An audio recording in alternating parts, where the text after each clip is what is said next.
Thank you, Brian. And everyone. Notice how I'm giving myself a pass. I'm not trying to say everybody's name today. Oh. He's heard the talk.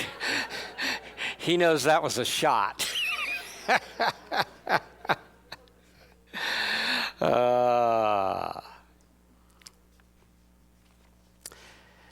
Yeah, the talk is forgive your way to abundance. Some people say, oh, those two things go together?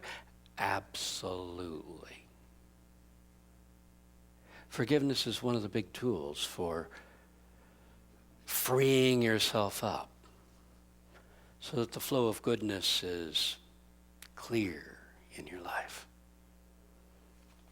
Now, forgiveness was a very important part of Jesus' teaching, but I think in this society we misunderstand why. Okay. We tend to think that forgiveness is something that you do for another, that it's a noble gesture. And that's not it at all. Forgiveness is something you do for yourself. The truth is, it is not something you give to another person. It is something you give to yourself. I'm going to let this go. I'm not going to carry this around any further. I know we're pretty sure that by not forgiving someone, we're harming them, but we aren't. At least not very much compared to what we're doing to ourselves by hanging on to it. No, forgiveness was an important part of Jesus' teaching because it's how we keep ourselves clear so that the flow of God's goodness through our life continues, and how we clear our consciousness so that the flow of God's power moves through our prayers. People keep saying, so-and-so doesn't deserve forgiveness. It's got nothing to do with what the other person deserves. It's got to do with what you deserve. Are you willing to be free or not? You going to have to carry this weight the rest of your life? Because I guarantee you, they don't care about it nearly as much as you do.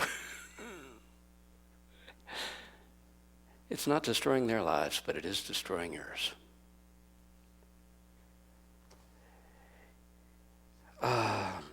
Unforgiveness is hanging on to the blocks, the things that block the divine flow in your life. They're the negative emotions, anger, resentment, condemnation, blame. We live in a society where the most important thing is to figure out who's to blame. And we can get away with anything as long as someone else is to blame. And in the end,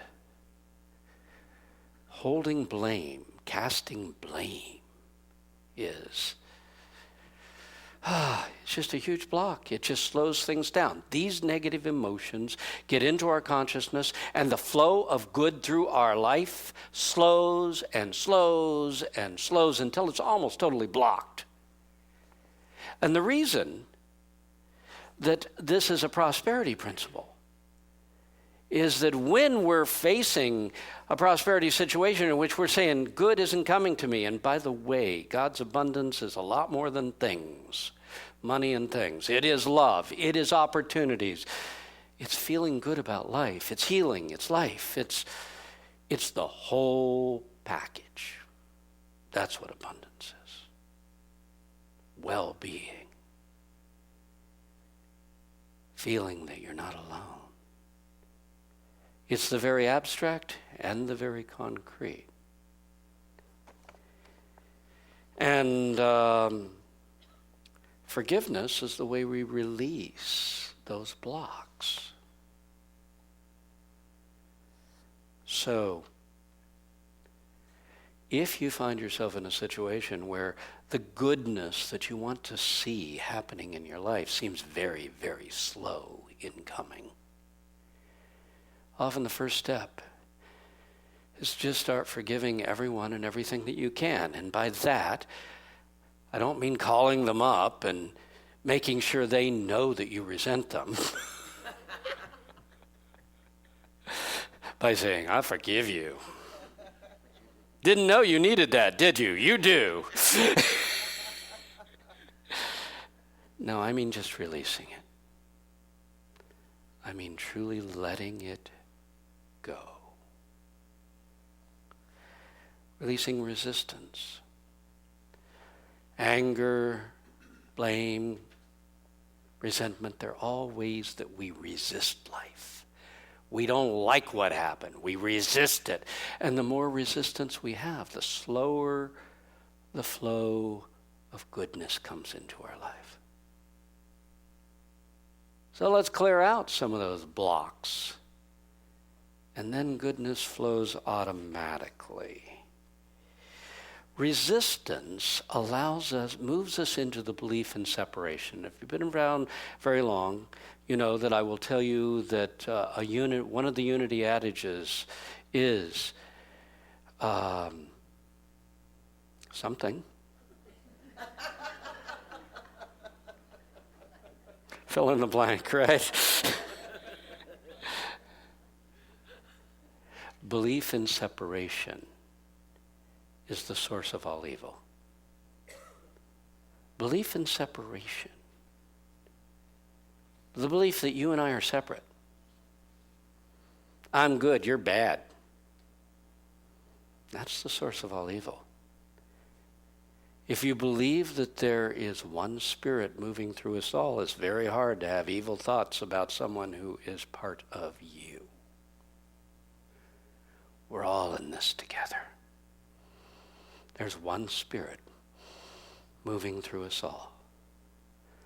But we as human beings like to think I'm on my own. And the more you believe that, the more you're open to the violent things of life that constitute evilness. So, release allows you to give up this belief that they're separate, they deserve to suffer while you deserve to feel good. And move back into oneness consciousness. You do not understand Jesus' teaching unless you understand that he came out of oneness consciousness. Everything was inclusive. There is one presence. It wasn't our religion against the rest. That wasn't what he taught. Good news for all people everywhere. So, release is what we need to get back on track. Anger, resentment, condemnation, blame. They all kick us off track, clog up the flow, and that's why almost every spiritual prosperity program will include a session on forgiveness. Because forgiveness is removing the logjam in consciousness so abundance can flow freely again. And as I said a moment ago, if things aren't flowing for you, fall back on forgiveness, which is release, letting go of that weight of life. Now in Matthew 18, 21 through 22, Peter came up and said to Jesus, "My Lord, if my brother is at fault with me, how many times should I forgive him? Up to 7 times?" And Jesus said to him, "I do not say to you up to 7 times, but up to 70 times 77. You know, not all the versions can agree on the numbers. I've heard 7 times 700, I've heard 7 times 70, and here we got 77 times 70, I believe. 70 times 77. it doesn't matter. The point of it was to come up with a number big enough that they'd quit counting. Okay? His point is, don't keep score. Now, I love it when the disciples act like bumbling fools because it makes me feel like I've got a chance, you know? And here's Peter. He's coming along and he knows the Jewish law suggests you need to forgive them 3 times and then you can let all hell can break loose, right? Okay. But he's going to be noble. He's going to forgive him 7 times. So he's a little taken back when Jesus comes back at him. Says, no, you don't count. Forgiveness is something you constantly do. You release all these things because you don't want them in you. You don't want this as part of your consciousness. It's you who will pay the price for this. No one else. In Mark 11:25 through 26, Jesus says, when you stand up to pray, forgive whatever you have against any man. We're going to stop right there for a second. When you stand up to pray, the first thing you do is forgive anything you have against anybody. Sounds like a tall order. And yet what he's saying is, you first want to clear out the blocks to the flow so that your prayers can be powerful. I'm going to finish it up. When you stand up to pray, forgive whatever you have against any man, so that your Father in heaven will forgive you your trespasses. But if you will not forgive, even your Father in heaven will not forgive your trespasses. If you can't let it go, your flow will be blocked. So the first thing whenever you pray is, let's just let go of all the negativity. Let it pass away so that the power of God can flow freely through my prayers, and the goodness of God can flow freely in my life. I got to let it go. Resistance holds your goodness at bay. There's the last scripture, and I do this one because Jesus followed his own advice. There were 7 statements Jesus made on the cross, and they kind of outline for his followers, as you read these statements, the process through which he made his greatest demonstration. And the very first statement he makes, to set the tone for everything that follows, in Luke 23:34, Jesus said, "O Father, forgive them, for they know not what they do." The very first thing he did was make sure there were no vestiges of resentment for any physical pain, any torment, anything he had gone through. And what does he do? He goes to compassion. He moves out of condemnation to compassion. They didn't know any better. And that's what we have to do. One of the tools of forgiveness is to move into compassion. You know? Forgive them. They know not what they do. They're short-sighted. They don't get what's really going on here. So, forgiveness is a prospering principle because removing the logjam of consciousness opens us up to the flow of divine goodness through us.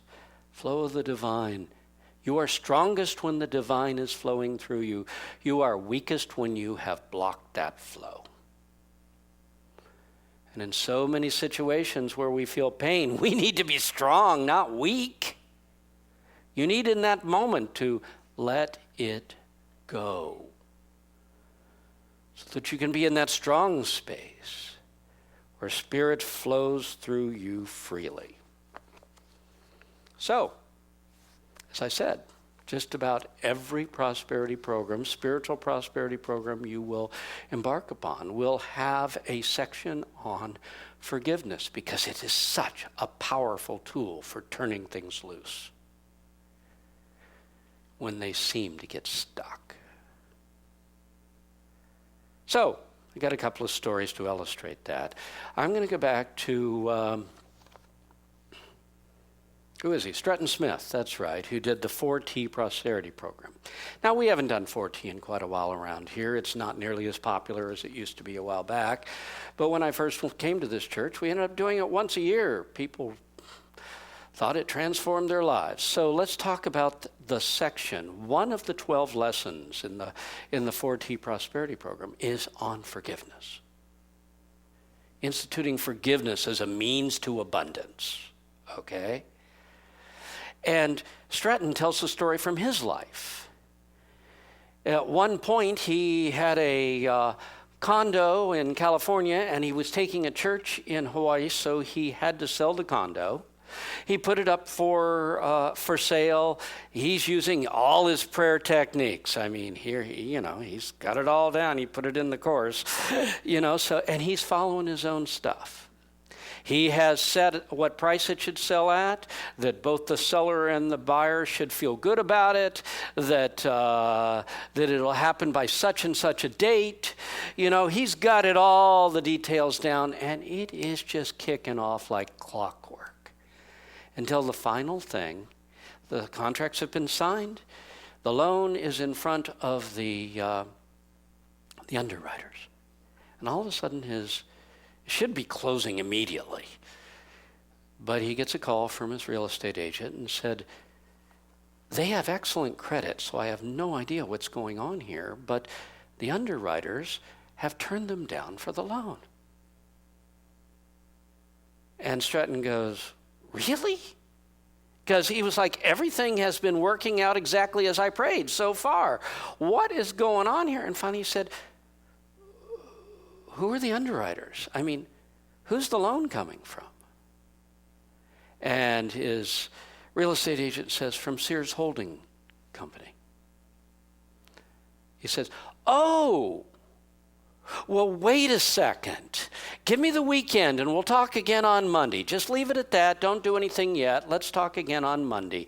Because Stratton suddenly realized, I worked for Sears for 20 years. And in 20 years, you can build up a few things. He said, I thought I had already forgiven all that stuff from that period of my life. But maybe there's another layer. Maybe there's something else. Maybe I've missed something. So he spent the weekend in meditation going over that period and forgiving everyone and everything that had ever happened in regard to that period when he worked for Sears. And, he just worked on it all weekend, working with forgiveness. First thing Monday morning is his real estate agent calls and says, something's happened that I have never seen before. The underwriters changed their mind. Everything's fine, it's going to flow. That is the way forgiveness is supposed to work. It opens up the flow. And things begin to happen again. Now, second story, I had a couple who came to talk to me in my office quite a number of years ago now, and they came in and they were saying, we are really working heavily with our spiritual prosperity principles, and we're getting nowhere. It's not breaking loose. Everything seems clogged. Nothing's happening. Why are we failing? We went over everything. They were really enthusiastic about all the spiritual stuff they were working with and all that they were doing, and they were doing it dutifully, everything. But in talking, I started to realize, there is one, they do obsess on one thing, and that is that they believe they have been terribly mistreated by their family, by his family to be precise. And they talk about it, and you can tell they're not fond of this. and they can't seem to let it go. And I said, okay, I can see nothing you're doing wrong. We just need to work on forgiveness to cut the logjam loose. That's what we're going to do. You need to work on forgiving your family on a daily basis. I don't think that's the problem, and we're not that interested. They kind of blew me off. I got to tell you, things did not change for them. They were unwilling to remove the blocks to the flow. Okay, I'm going to go over one other story. This is the high point now of the stories. The high point of the talk lies ahead. You can't leave now. Now I'm going to go back to the first time I ever taught the 4T class, and that was back in Fort Pierce before I came here. And since I came here 26 years ago, this is back a ways. Okay. There was a young couple that came to the class, and they definitely needed it. They arrived on bicycles. They had no car. They had been all over the country and had dropped here in Fort Pierce finally. And, well, let's put it this way. You're supposed to put your tithe, how much you were tithing each week. It was a tithing class. So how much you were tithing each week. And their first tithe was 63 cents. So you do the math. That's how much income they saw for the week. Well, they were our success story without a doubt. They worked intensely with each week on the principles, the spiritual principles presented, and their incomes doubled, tripled, were going great. And by the end of the 12-week class, they had a car, they had jobs, they were doing really well, considering where they started. But the real story took place later because they did something that a lot of people don't do. They continued to use the spiritual principles after the class was over. Okay? Now, if you'll remember, I said this 4T program had one night that was totally dedicated to forgiveness. And I heard the story I heard back after I was here, because that happened during the class was during my latter days in Fort Pierce, just before I came here. The way I understand it, the young man said that they had worked on forgiving his father on the night that there was this intensive unforgiveness. You see, his father was quite wealthy. But the father did not approve of the son and did not approve of his choice of a wife, did not approve of his wife either.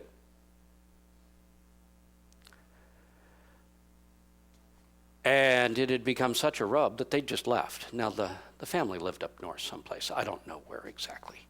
But the bottom line is they had traveled around from state to state, different places, trying to, they're still together, they're still doing well, but they lost track of the family, and for 10 years, it's been 10 years now, and there's been no connection, and they're pretty sure the family has no idea where they are now.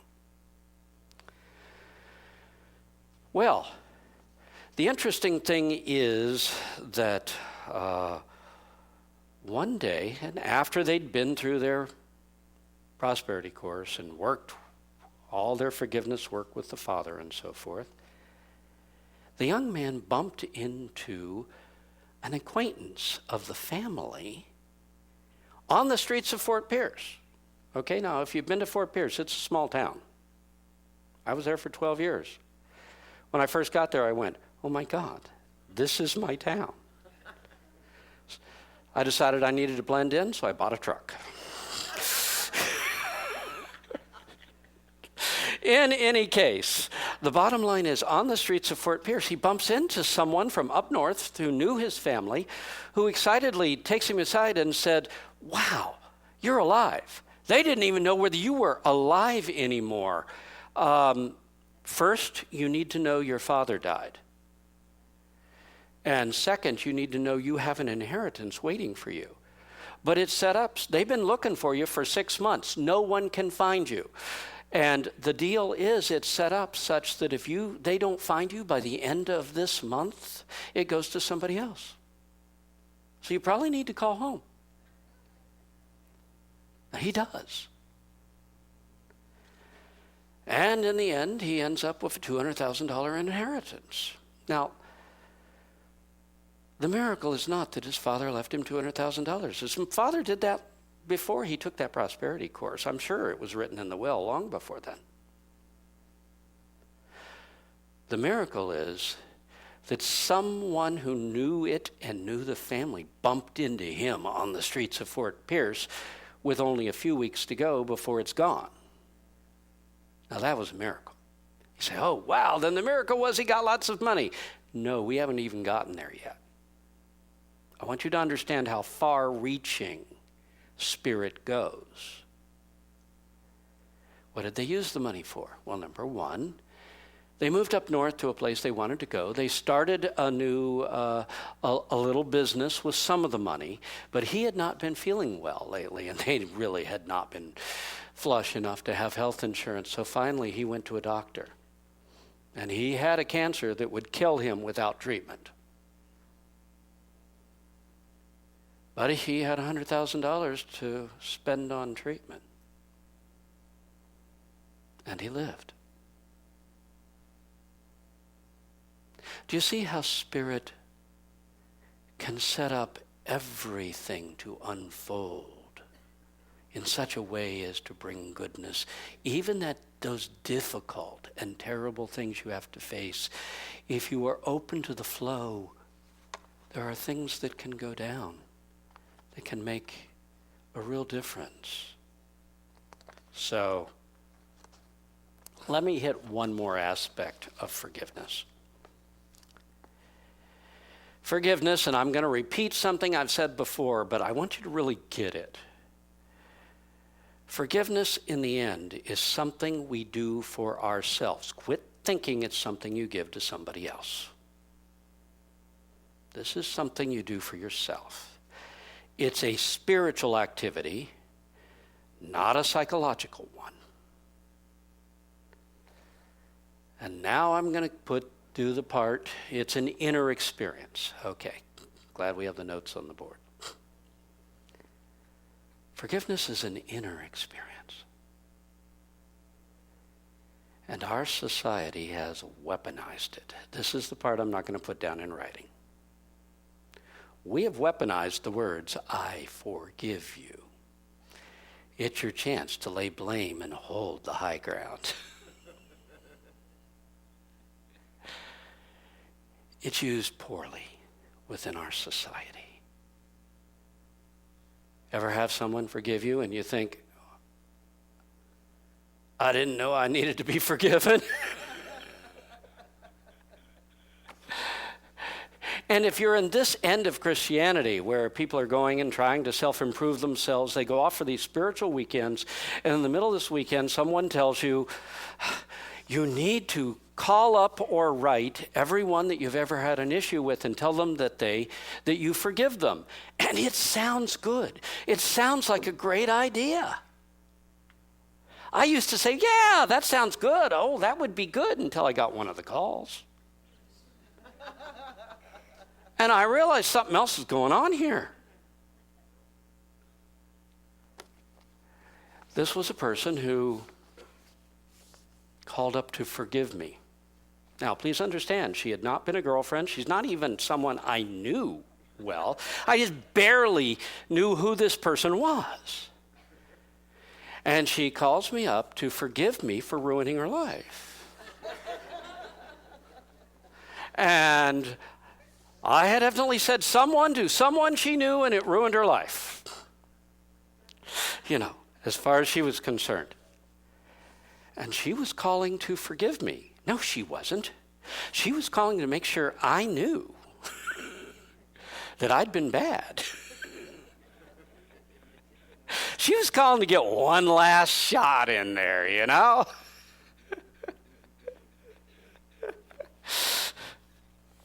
And I was a good minister. I told her I was grateful that she was forgiving me, and I thought this would be wonderful for her, that it hopefully would be relieving her of the weight of all this and would open up doors and everything should be wonderful that she was forgiving me. But I knew that wasn't what was going on. If you really want to work with forgiveness, do it in your own inner kingdom. That's where it counts. It's letting go. Do it without taking one last shot. Now, if someone asks for forgiveness, you give it freely, and you say the words, I forgive you. Because they're already feeling blame, and they need to be relieved of this. We need to relieve all the blocks to consciousness that we can. But our society has kind of messed up this phrase.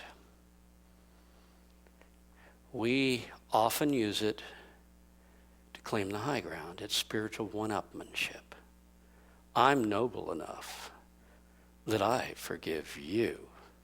Forgiveness is not between you and the other person. It's between you and God.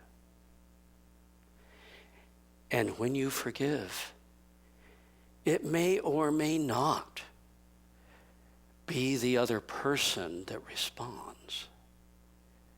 It's the universe that opens and responds to you. That's what forgiveness is all about. Forgive like the prodigal son's father. Remember that parable? Prodigal son takes half his father's stuff, goes off, squanders it in the far country, finally realizes he's made a mistake and has to come home. Now, he is contrite, but you can read that passage and there is no point at which the father says, I forgive you. He doesn't need to forgive. He never took offense. The highest form of forgiveness is not to take offense in the first place. Don't take offense. To just let the arrows fly right through you and not lodge and cause pain. There is, however, maybe one instant in which we need to voice those words, I forgive you. That's when we approach trying to forgive ourselves. The one we're generally hardest on is yourself. We know how we've disappointed ourselves. We know where we should have been in life by now. We know the mistakes we've made that we've regretted, which is a weight. Regretted all of my life. Let go of the regret. Give yourself a pass. But do it the way Jesus did with the woman they were trying to stone. When he said, he who is without sin cast the first stone. And of course nobody throws a stone. And he looks up and says, okay, you get a pass. But he does give her one statement on the way out. Go and sin no more. Learn the lesson. Put your energy into making sure you do better, not regretting what you did do. But I'll not do that again. So let's quickly talk about a few ways to break up the log jams in your life so that goodness and abundance can flow freely. And the first is, quoting Jesus, forgive them for they know not what they do. When someone offends you, when someone cuts you off in traffic, when someone does something and there is that flare of anger, resentment, condemnation, whatever, when it flares up, make an excuse for them. You're not doing them any favors, but you are doing yourself a favor. Make an excuse for them. Forgive them. They're too dumb to know to do better. Have you ever heard it said, someone gets angry and upset, and how do you live with the guy who does this? And it's, oh, he just can't help himself. You know how to make that excuse and go to compassion. They're short-sighted. They're not seeing it clearly. They're afraid. That's why they're acting angrily. You know, and you move into compassion like Jesus did. Forgive them. Now, this stuff is all fine if you keep it in your head, but it doesn't work till you actually use it. So do you got somebody in your life? We all got something, right? Somebody that we can say, forgive them, for they know not what they do. Maybe they're not terrible bad, but we can't stand that about them, or something like that. Forgive them, for they know not what they do. Number 2, the second is to choose not to take offense. I had a friend back in ministerial school who said something that I have repeated and remembered the rest of my life. I thought it was absolutely wonderful. He said, "It is as bad to take offense as it is to give offense." Now, it was really hard hearing it from Jim, because he really used to love to give offense. But it's true nonetheless. They're two sides of the same animal. So, the best step is to do what the father in the prodigal son did. Notice how that went. He didn't say, "I forgive you." He just opened it up and said, "Let abundance flow." God doesn't forgive you. God never took offense to you. He, like the Father, that's what Jesus was describing. Just says, put shoes on his feet and a robe on him, a ring on his hand, and let's kill the fatted calf and have a party. Let's eat. You know, let the abundance flow. Now, you have to act in a wise way. And if you're dealing with someone whose behavior is inappropriate, you don't have to put up with it. I'm going to get to that in just a second, actually. But you do have to not take offense. So you say, well, that's all well and good, but I took offense years ago. It's too late now. And I'll say it's never too late. You can release resentment at any moment. You can say, I don't need this anymore. This doesn't have to be part of me anymore. I can just let it go.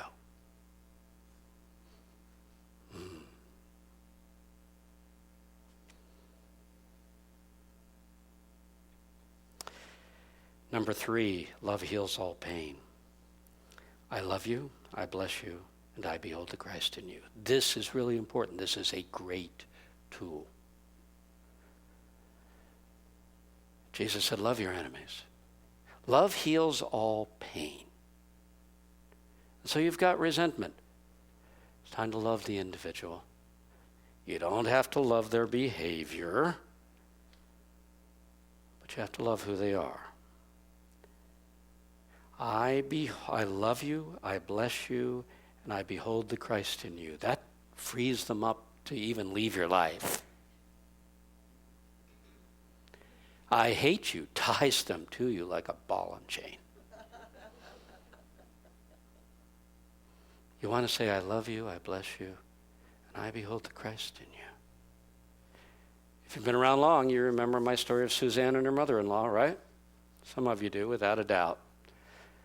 For 9 years, her mother-in-law treated her like absolute dirt. There was nothing she could do to change it. She tried everything she could think of. She showed up in my office 9 years later and says, is there anything spiritually I can do for this? And I said, yeah, what you're going to do is every night in prayer or meditation, you are going to bring up a picture of your mother-in-law and you're going to say to her, I love you, I bless you, and I behold the Christ in you. And you know her response, right? It was, is there anything else I can do instead? No. And she came to me several months later saying, I did what you said for a very long time, And I don't know when I quit doing it, and I don't know when things changed. But my mother-in-law and I have the most wonderful relationship these days. After 9 years. Number 4 is I love everyone.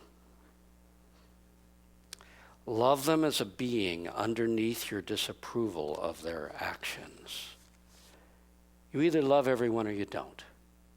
It brings to mind the person who said, I love humanity. I love everyone. It's just people I can't stand. You know? Just individuals. Guess what? They're there. You say, well, how could I love Hitler? How could I love... And we got a bunch of tyrants today running around the world, right? We could say, how could I love this one or that one or the other one?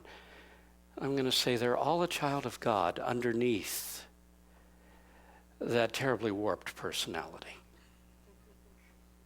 If you start dividing them up and saying this was the good one and this is the bad one, you have moved into separation and you've moved away from God. God is in oneness. God is the one presence and one power that moves through all of life. Don't let a particularly destructive person rob you of your consciousness of oneness. We love everybody as a soul while we work like crazy to correct their destructive behavior.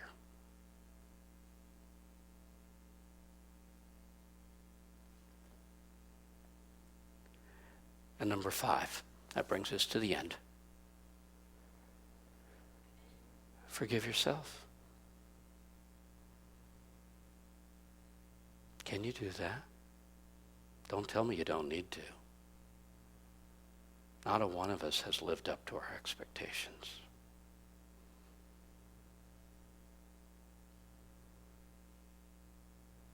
Not a one of us has done everything we wanted to do.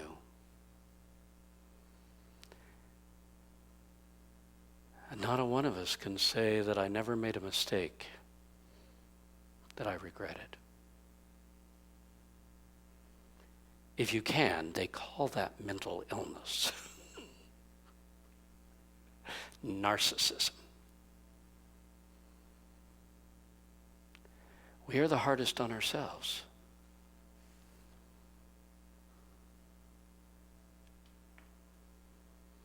And so to yourself, you need to say, I forgive you. I love you. Right where you are. Even if it's not where I'd hoped you'd be. I love you. Me.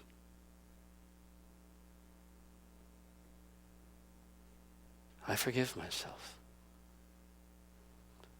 Let's close our eyes and we're going to speak very clearly to your to yourself, to this personality which has stumbled. And that's what personalities do. To yourself, I forgive you. Let's do it together. I forgive you. And feel yourself letting go of regrets, self-loathing. Letting go of everything that holds you back. Feel Spirit flowing in to fill the space that's created when we let go. We forgive ourselves and everyone around us. We let go of the blocks. And the power of God is unleashed through our prayers. And the goodness of God flows in our life freely. Thank you, God. For as I let go, I rise fully into thy presence. And I am open and receptive for all the good that you, God, have for me, for each and every one of us. Amen. The ushers who come forward will prepare for our offering.